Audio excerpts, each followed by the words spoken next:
अहिंसा तीर्थ प्रणेता, अहिंसा तीर्थ प्रणेता, जय जय हो भारत गौरव राष्ट्र संत प्रमुख सागर। स्वर्णिम स्वर्ण जयंती का अवसर ये महान है, मिलकर हम मनाएंगे गुरुवर देश की शान है प्रमुख सागर। जय हो गुरुवर प्रमुख सागर, जय हो गुरुवर। में बहुत सुंदर सी बातें कर रहे हैं, आप लोग मेरे बोलने के बाद बोलने का प्रयास करें।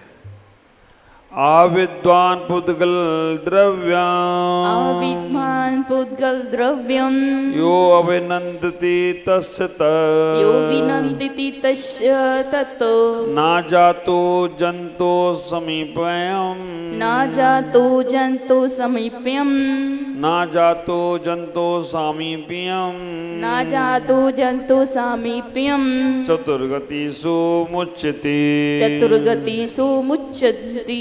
आचार्य पुष्पा स्वामी कह रहे हैं, अविद्वान पुद्गल द्रव्यम यो अभिनंदति तस्य तत्, ना जातो जानतो सामीपम चतुर्गतिषु मुच्यते। बहुत सुंदर सी बात यहाँ कहने का प्रयास कर रहे हैं आचार्य।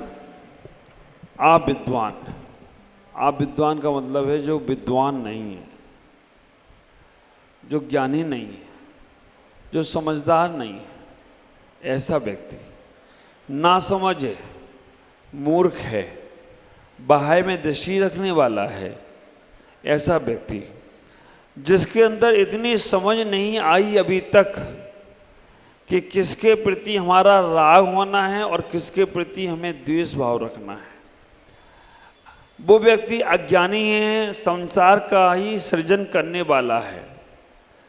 समझदार व्यक्ति को ये पता चलता है कि हमें किसके प्रति राग का भाव रखना है और किसके प्रति द्वेष का भाव रखना है। आप विचार करना, समझदार व्यक्ति तो द्वेष तो करता ही नहीं है। ज्ञानी के मन में द्वेष का भाव कभी नहीं आएगा, बुरी वस्तु के प्रति भी द्वेष नहीं आएगा और राग का भाव भी नहीं आएगा, लेकिन जिससे आत्म कल्याण होना है उसके प्रति उसका राग भाव आ सकता है। आप इतना विचार करके रखना, आप विद्वान जो है, अज्ञानी जो है, नासमझ जो है, वो पुद्गल से राग करता है। पुद्गल द्रव्यम यो अभिनंदति तस्य तत्, कहते हैं वो पुद्गल द्रव्य का अभिनंदन करता है, आदर करता है, सत्कार करता है। ज्ञानी व्यक्ति नहीं करेगा, लेकिन जो अविद्वान है, नासमझ है, पहले तो आपको ये समझना है कि पुद्गल है क्या, पुद्गल का सम्मान कैसे कर रहा है। जब तुम्हारे शरीर का सम्मान हो तो तुम्हें खुशी होती है ना। यहाँ से हमारे कार्यकर्ताओं ने बोला फलाने फलाने व्यक्ति का सम्मान होगा, मंच पे आओ, तो ये किसका सम्मान हो रहा है, आत्मा का हो रहा है या पुद्गल का हो रहा है? हाँ, लेकिन उस पुद्गल के सम्मान में खुशी तो महसूस होती है। आत्मा तो ऐसा लगता है कि तृप्त हो गई, चलो मेरा एक बार नाम ही भूल गया, उसमें ही आनंद आ। नाम किसका है, पुद्गल का है या आत्मा का है? मालूम है ना। तो फिर दुख किस बात का? जो नाम तुम्हारा है वो तो कोई जानता नहीं है, और जो है नहीं है उसके लिए तुम मरे जा रहे हो, उसके लिए तुम फूले जा रहे हो, उसके लिए तुम दुनियादारी यहाँ से वहाँ कर देते हो। तो जो लोग इन पुद्गल के सम्मानों में अपने आप को लगाने का प्रयास करते हैं, पुद्गल द्रव्यम अभिनंदति, वो कह रहे हैं ना जातो जानतो सामीप्यम चतुर्गतिषु मुच्यति। वो कभी चतुर्गति के भ्रमण से बच नहीं सकते, वो कभी चतुर्गति के भ्रमण से छूट नहीं सकते। आप विचार करके रखना कि हम जो पुद्गल के सम्मान में इतने फूल रहे हैं, हम पुद्गल के लिए जो इतना कर रहे हैं, हम संसार में सृजन जो भी कुछ कर रहे हैं, इस पुद्गल देह के लिए कर रहे हैं, पुद्गल पदार्थों के लिए कर रहे हैं, पुद्गली जो लोग हैं उनके लिए कर रहे हैं, लेकिन हम उस आत्मा के लिए कुछ नहीं कर रहे। मैं अभी जब चिंतन कर रहा था इस गाथा को पढ़कर, तब मुझे एहसास हुआ कि हम क्यों पुद्गल का कर रहे हैं। क्योंकि हमारी दृष्टि चकाचौंध में है, हमारी दृष्टि भौतिकता की दृष्टि है, हमारी दृष्टि बाह्य है और हमारी दृष्टि आकर्षण में फंसती है। उसका रीजन है, उसका कारण है। रीजन और कारण इसका यह है, न आत्मा में रंग है न रूप है, न आत्मा में रस है न आत्मा में स्वाद है। आप विचार करके रखना, न आत्मा में रंग है न गंध है न रूप है न रस है, कुछ भी तो नहीं है आत्मा में। और जिस आत्मा में ना रंग है ना रूप है ना रस है ना गंध है, कुछ भी नहीं है, उससे क्या राग करना। हाँ, आप ख्याल करके रखना, जिस व्यक्ति में रस नहीं होता है उस व्यक्ति से भी हमारा इंटरेस्ट खत्म हो जाता है। जिस आदमी के पास धन दौलत नहीं होती है उस आदमी से भी मेरे को बैराग हो जाता है। जिस आदमी के पास हमारे काम का नहीं होता है उससे भी हमारा दूरियां बढ़ जाती हैं। तो आप ख्याल करो, संसार में हम जिससे हमें कुछ मिलता है उसके प्रति हम सब कुछ करते हैं, और जिससे कुछ मिलता नहीं है उसके लिए हम कुछ भी करने को तैयार नहीं होते हैं। तो यहाँ पर आचार्य यहाँ कह रहे हैं कि तुम्हें पुद्गल से ही तो मिल रहा है, इसलिए पुद्गल का सम्मान कर रहे हो। तुम्हें पुद्गल से ही ठंडी गर्मी में एहसास कूलर पंखा का हो जा रहा है। तुम्हें गर्मी में ही खाने पीने का, तुम्हारे भोजन की भूख लगी, खाने पीने का एहसास हो जाता है। तो तुम्हें जो कुछ मिल रहा है वो सब इस पुद्गल से मिल रहा है, और जिससे मिलता है उसका सम्मान तो हर कोई करता है। अब जो आत्मा में जिसमें रंग नहीं है, रूप नहीं है, गंध नहीं है, कुछ भी तो नहीं है, उस आत्मा ने हमें दिया ही किया है, इसलिए उसके लिए हम सम्मान क्यों करें। लेकिन एक बात का ख्याल रखना, जो तुम्हें शरीर ये दे रहा है, अगर तुम इसका स्वागत और असम्मान करते रहे तो ये तुम्हें हमेशा ही देता रहेगा, ऐसा ही शरीर। और अच्छे से इसका सम्मान करते रहे, इसके लिए जीते मरते रहे, तो आगे चलकर ये तुम्हें ऐसी ऐसी गतियों में भी ले जाएगा जहां से निकलना चाहो तो निकल नहीं सकते। तो करना क्या है महाराज, ये बता दो, हमें कंफ्यूज मत करो। कहीं तो कह देते हो कि शरीर माध्यम खलु धर्म साधना, शरीर से ही धर्म ध्यान होगा, शरीर से ही साधना करो, और कहीं कह देते शरीर की चिंता मत करो। दोनों बातें आचार्य भगवान आप कर रहे हो। ना समझ को लगता है कि दोनों बातें कर रहे हो, आप विद्वान को लगता है कि दोनों बातें कर रहे हैं।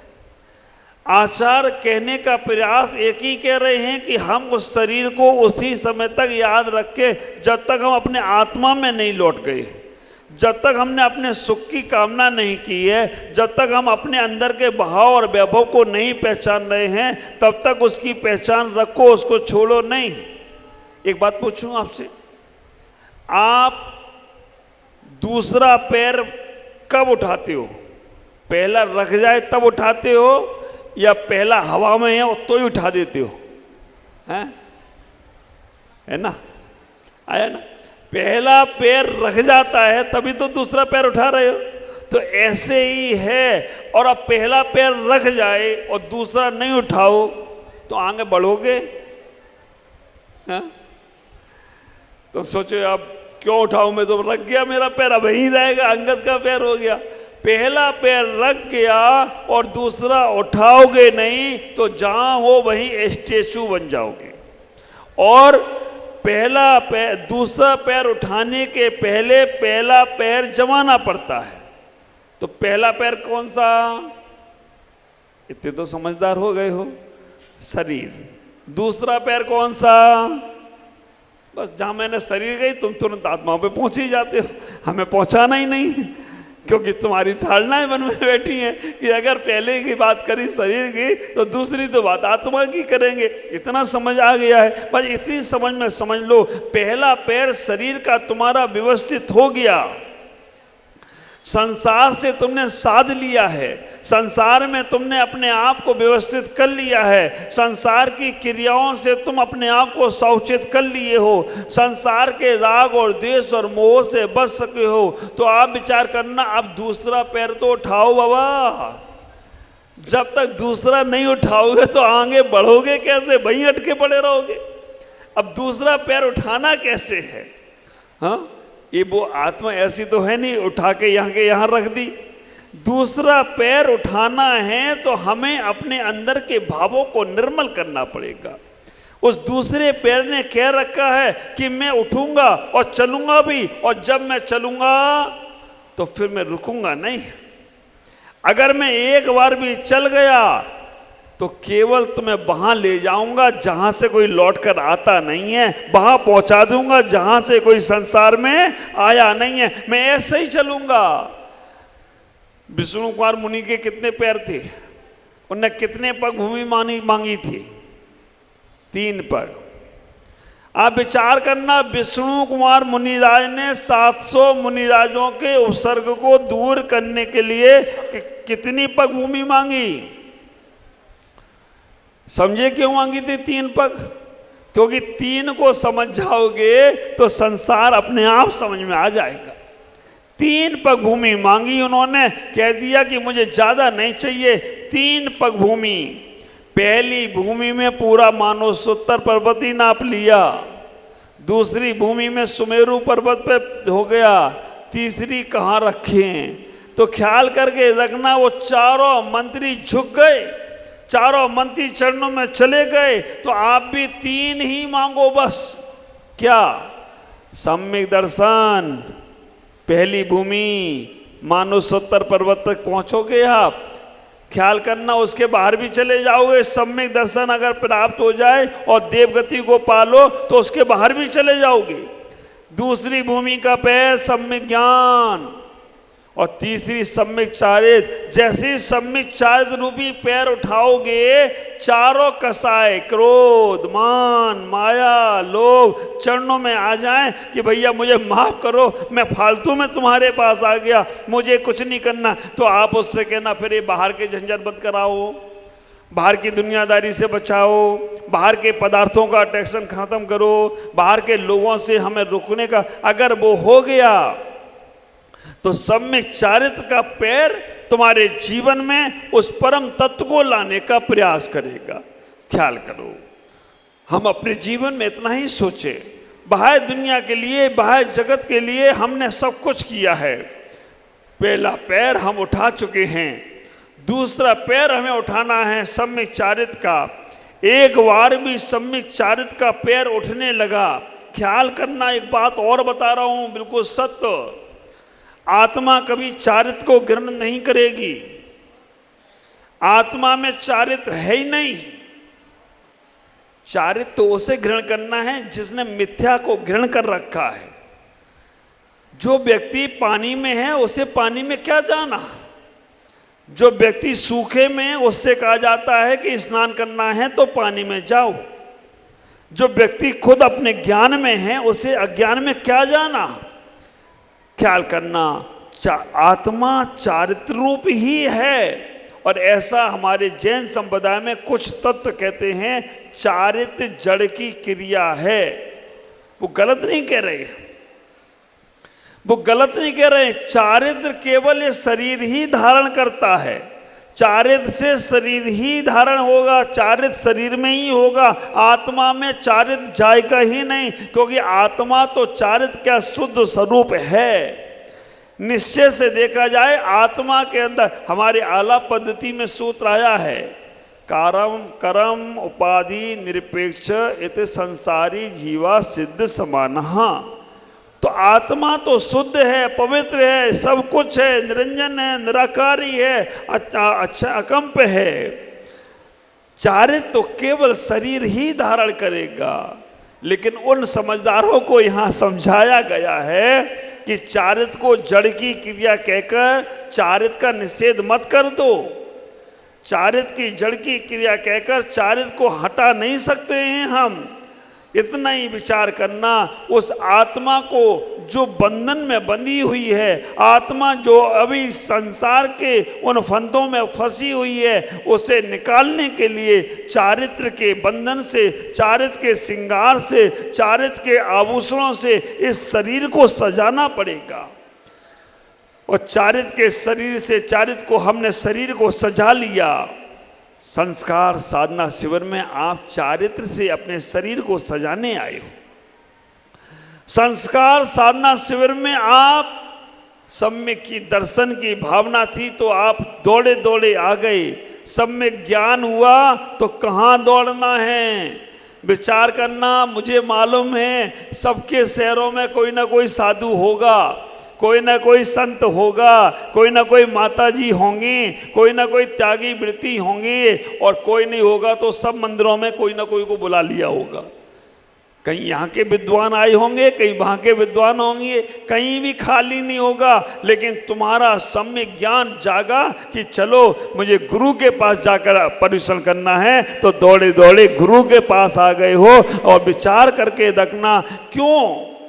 गुरु के पास आकर आत्मीयता मिलती है, प्रेम मिलता है। गुरु के पास आने के बाद अपनत्व मिलता है। गुरु, और ऐसा नहीं है मेरे पास ही, आज देखा जाए तो जहाँ जहाँ संस्कार साधना शिविर होंगे, चाहे सम्मेद शिखर हो, चाहे और भी कोई शहर हो, जहाँ शिविर होंगे वहाँ 1000, 500 और बड़ी जगह होगी तो 2-2, 3-3 हजार लोग बैठे होंगे शिविर में। कहीं पे 50 भी लोग होंगे, कहीं पे 100 लोग भी होंगे। और वो सब चाहते हैं कि जितने दिन हो सके हमारे घर का त्याग होकर हम गुरु सानिध्य में शिविर में बैठकर अपने सम्यक चारित्र के माध्यम से अपने उस आत्म तत्व को जानने का प्रयास करें। किसको जानना है? शिवरार्थियों, मेरे अनंत अनंत आत्मीय भक्तों, शरीर की क्रियाएं हमने हर बार की हैं, शरीर की क्रियाओं में हम हर बार लगे हैं। और अगर अभी भी हम नहीं समझे तो ख्याल करके रखना, बार बार ये शरीर मिलेगा। कराते रहो सम्मान, लगाते रहो क्रीम पाउडर और साबुन। हाँ, साबुन से शरीर थोड़ी देर तो स्मेल अच्छी बना देगा, लेकिन पसीना आते ही वो खत्म। एक बार इन बाह्य वस्तु का त्याग कर दो तो तुम्हारा शरीर अनंत सुख में, अनंत सुगंध में हो जाए तो कोई आश्चर्य की बात नहीं है। ख्याल करना, भगवान का जब जन्म होता है ना तो वातावरण भी खुशबू वाला हो जाता है, मंद मंद सुगंधित हवाएं चलने लगती हैं। तो इतना ही विचार करो, अपने जीव शरीर को समझने का प्रयास करो। ये शरीर तुम्हारा जो है वो शरीर संसार में ही तुम्हें लेकर जाएगा, वो शरीर तुम्हें संसार में ही डुबाएगा।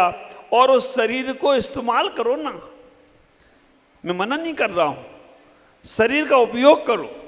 जो तुम्हें मिला है, तन मिला, उपयोग करो, तन से उपयोग करो। और उपयोग करने के बाद हम अपने योग में जाने का प्रयास करो। और योग में, शुभ योग में भी जाओ, शुभ योग से शुद्धोपयोग में भी जाओ। इसलिए इस तन का उपयोग करो।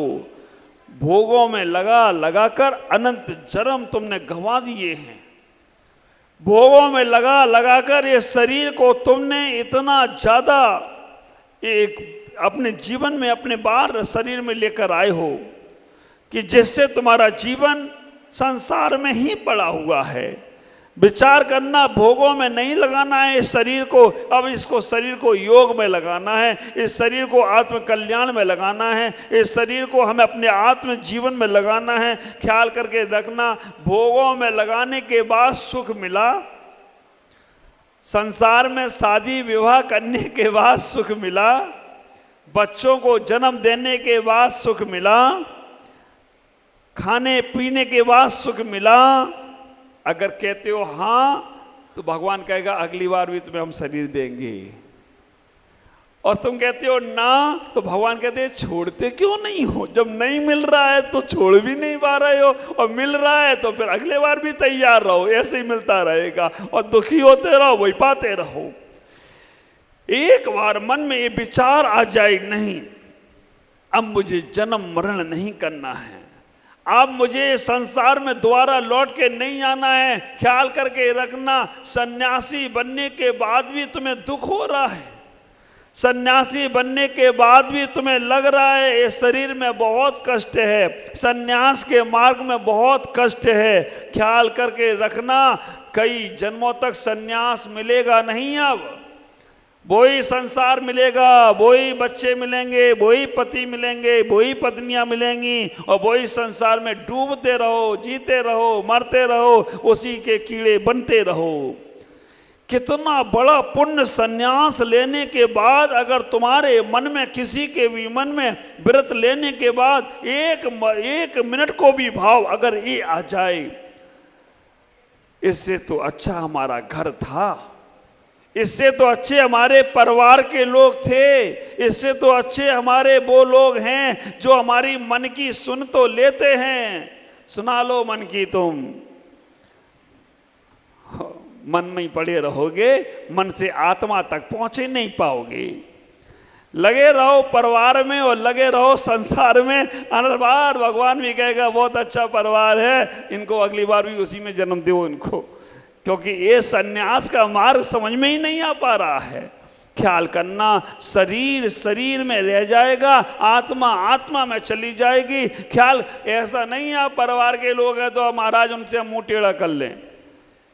परिवार के लोगों को भी धर्म में लगा लो, अच्छे में लगा लो, उनको भी प्रेरणा दो। कब तक पड़े रहोगे राग द्वेष में, झंझटों में, इन्हीं चीजों में? इन्हीं से तो बचो। हम तो आगे बढ़ गए, तुम्हें भी आगे बढ़ जाओ, थोड़ा सा भी आगे कल्याण कर लो तो तुम्हारा जीवन सार्थक होगा। नहीं तो बस हमारी पैर पूजते रहोगे, अपने पैर कब पुजवाओगे?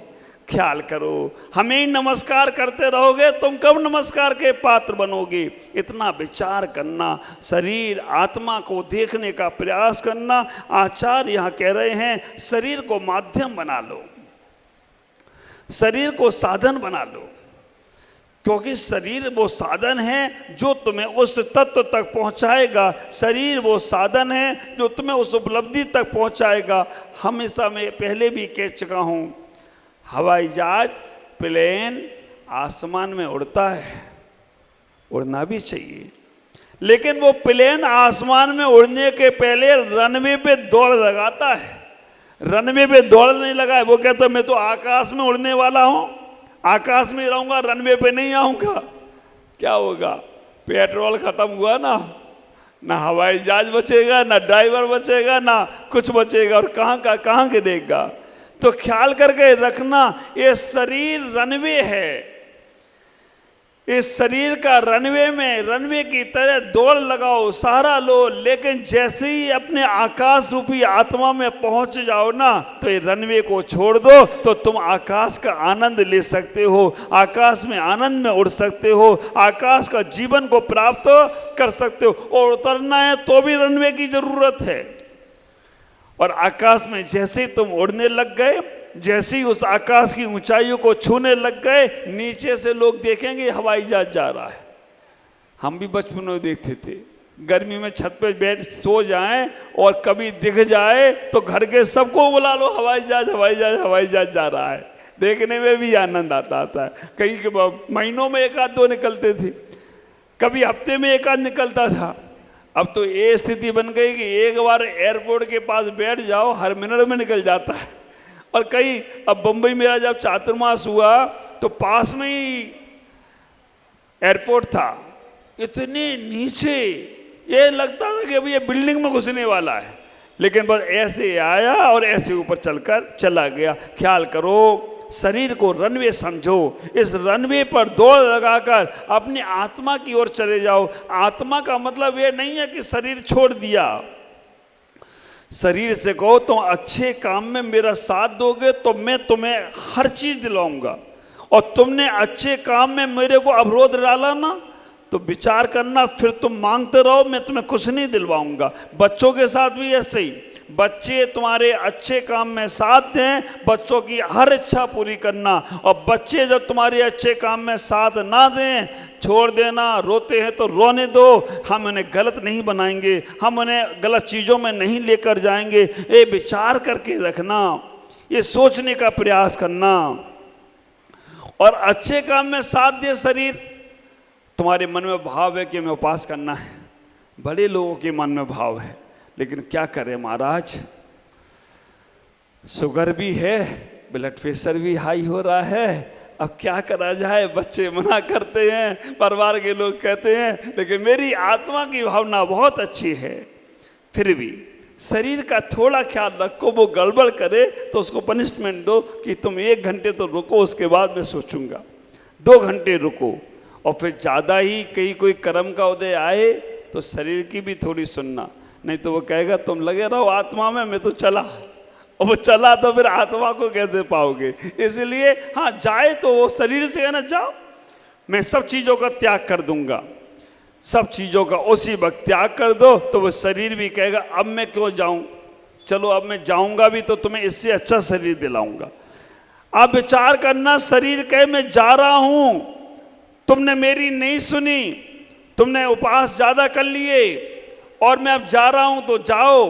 देखिएगा संसार में खा के मरने वालों की संख्या बहुत है, खा के मरने वालों की संख्या बहुत है, लेकिन उपवास पूर्वक अपने शरीर का विसर्जन करने वाले गिने चुने लोग होते हैं। और वो गिने चुने लोग, अगर कभी तुम्हारा मौका मिल जाए, अभी नहीं करना, पर्यूषण में नहीं को महाराज आपने कहा था तो हमने शुरू कर दिया, नहीं, वो सहज साधना है।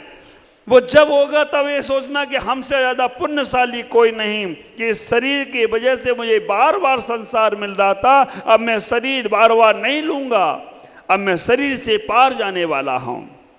विचार करना, ये शरीर तुम्हारा जो है ना, वो शरीर चाहता है कि 3 लोक भी हमें मिल जाएं। शरीर ये चाहता है कि 3 लोक भी हमें मिल जाएं, तो भी शरीर की इच्छा पूरी होने वाली नहीं है। और मैं कहता हूं, अगर 3 लोक की संपदा प्राप्त करना है तो 3 चीजों को छोड़ दो। जो लोगों को 3 लोक की संपदा प्राप्त करना है वो 3 चीजें छोड़ दें तो उन्हें 3 लोक की संपदा मिल सकती है। और वो 3 चीजें हैं कौन सी छोड़ने वाली? तो आप कहोगे महाराज जर जोरू जमीन, रोटी कपड़ा मकान, हाँ, धन दौलत पैसा, यही 3 चीजें। ये तो अनंत बार छोड़ाए, अनंत बार तुमने घर रोटी कपड़ा मकान छोड़ दिया, जर जोरू जमीन छोड़ दिया, अनंत बार छोड़ दिया, लेकिन फिर भी हम 3 लोक के स्वामी नहीं हो पाए। तो अभी केवल 3 चीजें छोड़ना है। विचार करना, रोटी कपड़ा मकान घर परिवार दुकान छोड़कर आने वाले भी वो 3 चीजें नहीं छोड़ पा रहे। आप विचार करके रखना, रोटी कपड़ा मकान घर बीवी दुकान छोड़कर आने वाले भी वो 3 चीजें नहीं छोड़ पाते हैं। और वो 3 चीजें नहीं छोड़ी हैं तब संसार में बार बार जन्म लेंगे। वो 3 चीजें हैं राग, द्वेष और मोह।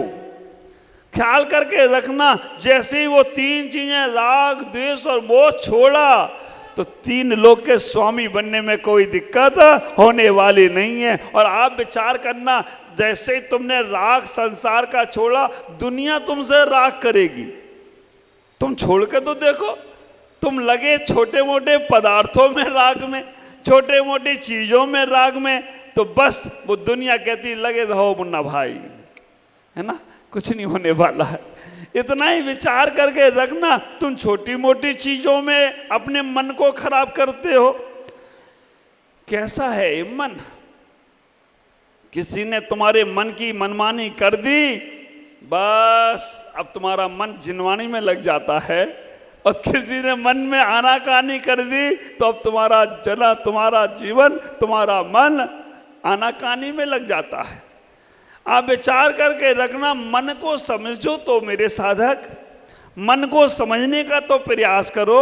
ये मन तुम्हारी बहुत सारी इच्छाओं को संसार में ही ढकेलेगा, संसार को ही लेकर आने का प्रयास करेगा, संसार में ही घुमाने का प्रयास करेगा। उसे मालूम है कि अगर हमने इन्हें नहीं लगाया संसार में तो ये जहाँ सिद्धालय जाएंगे वहाँ मेरा कोई काम है नहीं, मैं यहीं रह जाऊंगा।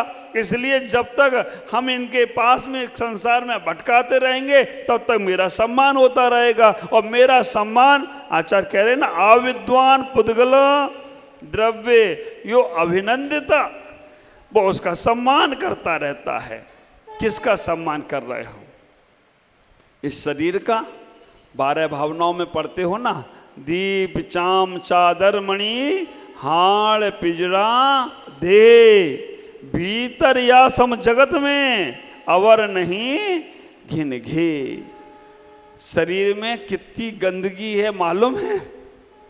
इस शरीर में अगर खाल ना चढ़ी हो ना, चमड़ी ना हो ना, तो आप ख्याल करके रखना, एक बार कभी ध्यान में बैठो ना सामायिक में, तो बिना चमड़ी का शरीर देखना कितना क्या क्या क्या सामान है, हड्डियां, मांस, मज्जा, है ना, और क्या मल मूत सब भरा पड़ा इसी थैली में, इसी शरीर में। कह दिया ना, दीप चाम चादर मणि, इस चाम में चादर मर दी है, चमड़ी की चादर मणि, हाड़ पिंजरा दे, और ये हाड़ और पिंजरा है, हड्डियों का पिंजरा बना दिया है। और भीतर या सम जगत में यो अनवर नहीं अवर नहीं घिन के। इस जो शरीर में अंदर है ना, चलो वो चिंतन ना करो कहीं चोट लग जाए, और चोट लग जाए, खून निकल रहा है, देखने में अच्छा लगता है या खराब? थोड़ा सा कटा जाए तो वह खून भी जो निकलता है उससे भी मन हमारा गिलाने से भर जाता है, और घाव बन जाए, मवाद निकलने लगे और गिलाने से मन भर जाता है, और कीड़े पड़ जाएं।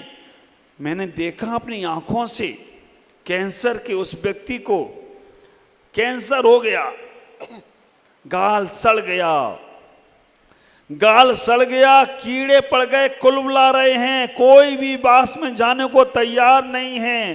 परिवार के सदस्य भी कह रहे हैं एक नर्स लगा दो, एक डॉक्टर लगा दो, ये कीड़े मुझको लग गए तो क्या होगा?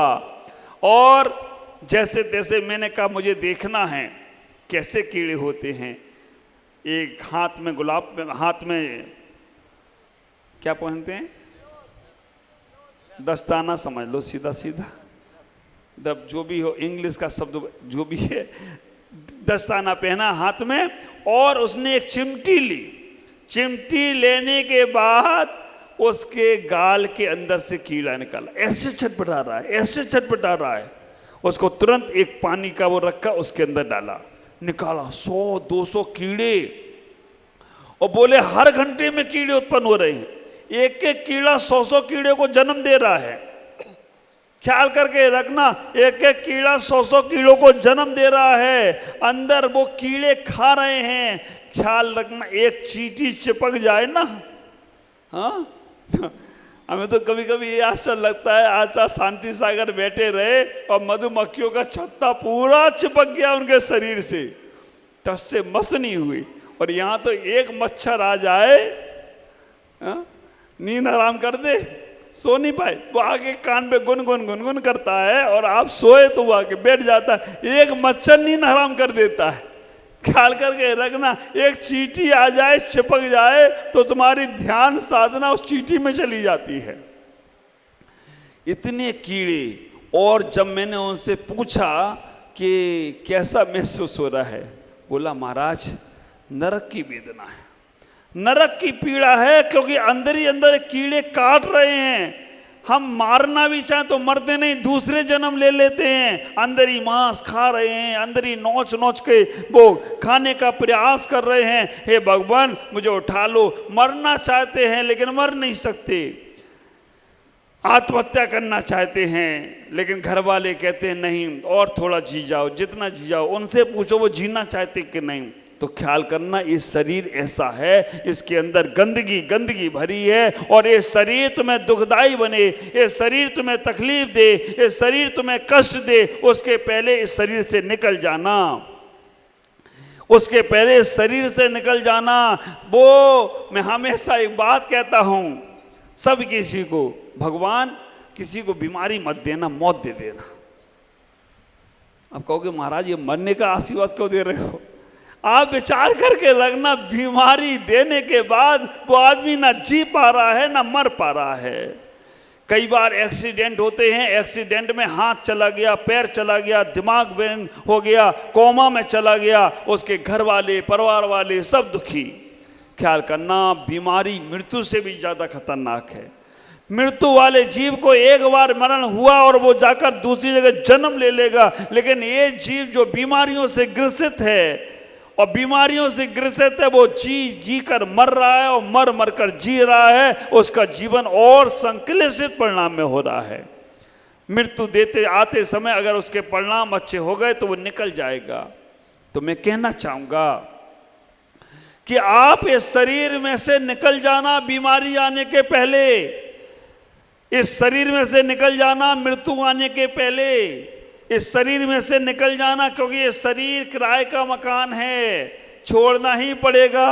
जब तक का किराया दिया है तब तक रह लो मस्ती से, लेकिन अब जब तक किराएदारी बने रहोगे, अपना मकान नहीं याद नहीं करोगे, तो फिर किराएदार बने रहो। ख्याल करना, किराएदार बने रहोगे अपने मकान में, जो तुम्हारा खुद का मकान है, हैं? तुम दूसरे के मकान में कब तक रहोगे? 1 साल, 2 साल, 4 साल, 40 साल, लेकिन एक बार तो अपना घर की याद करो। तुम्हारा प्लॉट भी वहां पर है, तुम्हारे लिए एयर कंडीशन भी वहां पर है, तुम्हारे लिए सारा सब कुछ वहां तैयार रखा है, तुम्हें कुछ नहीं करना है, बस यहां छोड़ना है और वहां मिल जाना है। ख्याल करना, किसी को बोला कि तुम अगर व्रत नियम संयम लोगे और यहाँ पर ब्रह्मचर्य का पालन करोगे तो स्वर्ग में 32 देवियाँ मिलेंगी, 32।